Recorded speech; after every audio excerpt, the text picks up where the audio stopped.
Today we're talking all about this Sceptre 34-inch 144Hz ultra-wide monitor, and I'm super excited. So let's go ahead and check it out.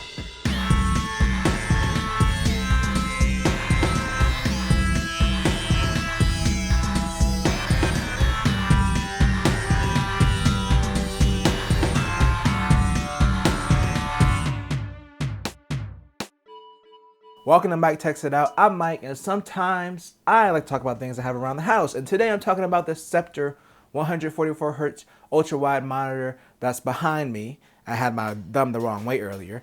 But yes, that monitor. So obviously there's two ultra-wide monitors behind me. The other one is actually an Alienware monitor that we got back in 2018. And they're actually very similarly spec'd, except the Dell one is an official G-Sync monitor. It only does 120 Hz instead of 144, but they got the same resolution, same peak brightness of 300 nits, same 34-inch size. The Dell one does have some extra features like USB pass-through, but they're both IPS panels, and I was really curious to see how much this technology has changed, considering that the Sceptre monitor was less than half the price of this one. The Dell one still sells for between $600 to $900 used, because now it's been discontinued because, you know, it's like 4 years old now. But I was really curious to kind of compare the two and just to see if this is actually a good value at $400, because the competition for ultra-wides in this price range is getting kind of crazy. The first thing I want to talk about briefly is the appearance. I did a full unboxing video 2 weeks ago, so you can check that out. I think I incorrectly stated that our existing monitor was a VA panel. It's not, it's actually IPS, so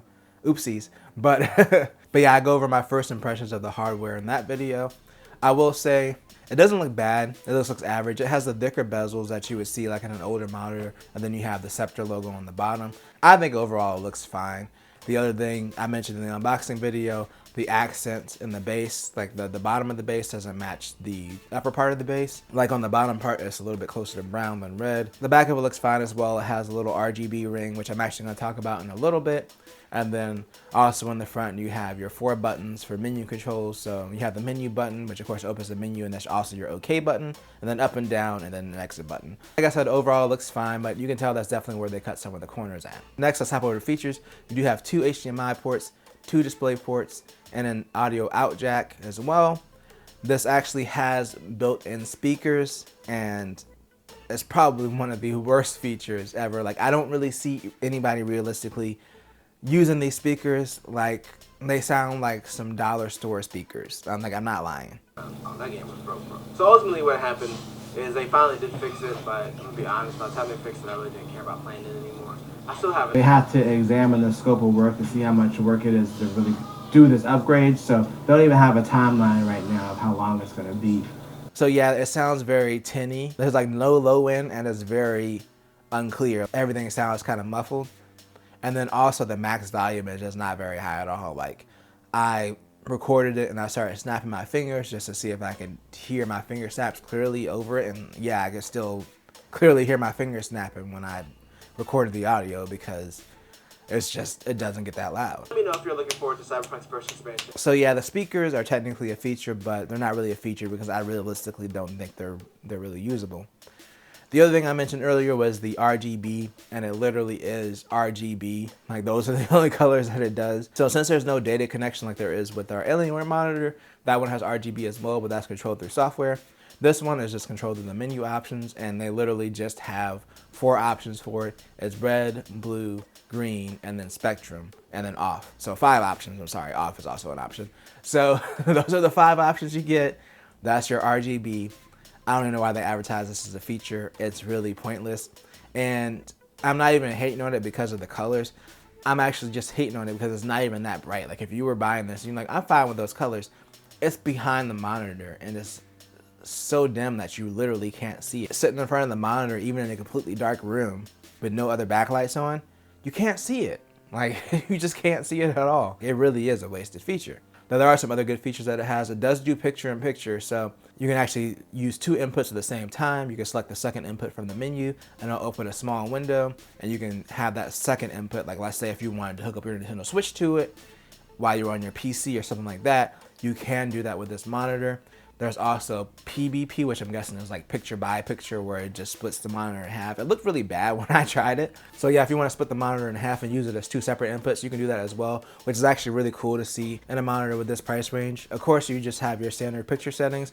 The menu is pretty basic. It reminds me of the Sceptre TVs that I've seen with their menus. Like, if you ain't gonna make a fancy menu, just don't even try to put any like logos or anything in there, because it looks really bad. I mean, it's functional, but there's very few menu options in there other than the picture settings and the picture-in-picture, and then there's an overdrive setting, and that's pretty much it. It's pretty bare bones as far as the menu options. The other feature that's big on this, and the reason that we chose this monitor, and one of the main reasons, was it does have that IPS panel, and when comparing it to my Alienware monitor, which like I said was $900 almost, you know, back in 2018, it actually looks really good. Like, I can't even really tell the difference between the two. I actually prefer the picture on the Sceptre more. Like, this is a really good IPS panel. So panel quality wise, that's where most of the money went, and it was well spent.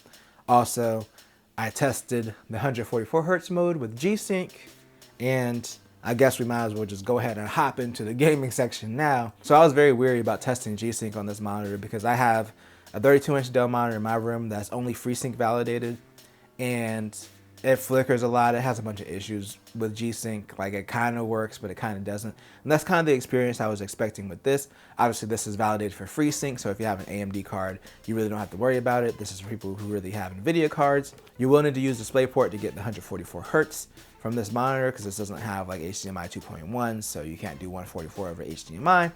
So if you connect DisplayPort, you can force G-Sync on in the NVIDIA options. It'll tell you that it's not a G-Sync display or whatever, blah, blah, blah. So you just do it anyway. And I tested 3 games with it. I just wanted to run games that had a built-in benchmark. So I tested Arkham City because it's an older game, and I knew I could get over 100 frames on that game. And then I also tested Forza Horizon 5 and Cyberpunk for the opposite reason, because I wanted to max those out and get really low frame rates. Because the other thing that I've noticed, usually with FreeSync monitors that are validated for G-Sync versus actual G-Sync monitors, it's usually the lower frame rates. It doesn't go as low as a G-Sync monitor does with the variable refresh rate. So I wanted to test that as well. So starting off with Arkham City, just running the benchmark, like side by side, looking at both the monitors, I really couldn't tell a difference. Like, it did a really good job. They're both super clear. I didn't see any real difference with my eyes. So I actually recorded this at 180 frames with my Panasonic S5. There was actually some tearing on the Alienware monitor that I didn't even see with my eye, but watching it back at 180 frames, I caught it. And I didn't see that on the Sceptre monitor. Now, I did mention earlier, the Alienware is only 120 Hertz, the Sceptre one is 144, so I think just having that little bit of extra buffer is why I didn't get the tearing on the Sceptre one. It happened on a scene where the frame rates were jumping up pretty high. They probably went above 120. And like I said, I didn't notice any issues on the Sceptre at all. So I was actually impressed. So as far as higher frame rates, this is actually beating out my way more expensive monitor. And that's pretty cool. It did an awesome job at the higher frame rates, but of course, we had to go and test the lower frame rates. So next I did Forza Horizon 5, and I just basically maxed it out on Ultra with ray tracing maxed out and everything. This is on a 2080 Ti, but even with that, it still devours the performance on this card. So the one thing I got from this game were a bunch of stutters, and the frame rate was around 30-ish.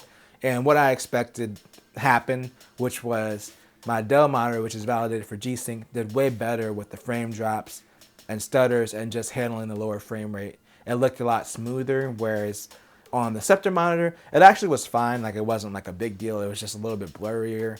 It just wasn't as smooth on the lower frame rates, especially when it was dropping. Same thing when I tested Cyberpunk, I maxed it out. I was only getting around 21 frames per second, and it was dropping to like around 18. It was just a little bit smoother on the Alienware monitor. It just handled the lower frame rates a little bit better than this one did. But realistically, I mean, you shouldn't be playing games at that lower frame rate anyway.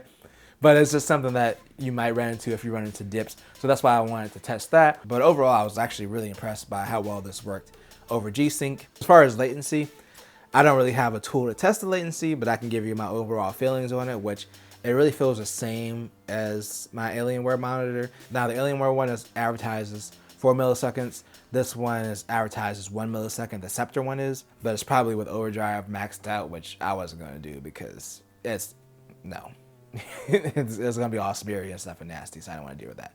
But I just left it on the standard setting, but they pretty much both felt the same to me. Like I really didn't notice a difference as far as the input lag, just from me kind of going back and forth between both the monitors. But overall, this surpassed my expectations as far as gaming. This is actually a super awesome gaming monitor for the price, and the picture quality is outstanding. Which brings us to the conclusion of, is this still worth it for $400? And I think so because of the panel quality. So the competition in this price range is fierce. I mentioned in the unboxing video that there was a Gigabyte monitor that we were looking at that actually got really good reviews. And that monitor was actually on sale for $300 at B&H Photo at the time that I was filming that unboxing video. And that's a VA panel, but people are willing to take like worse colors and viewing angles, then technically that's probably a better deal.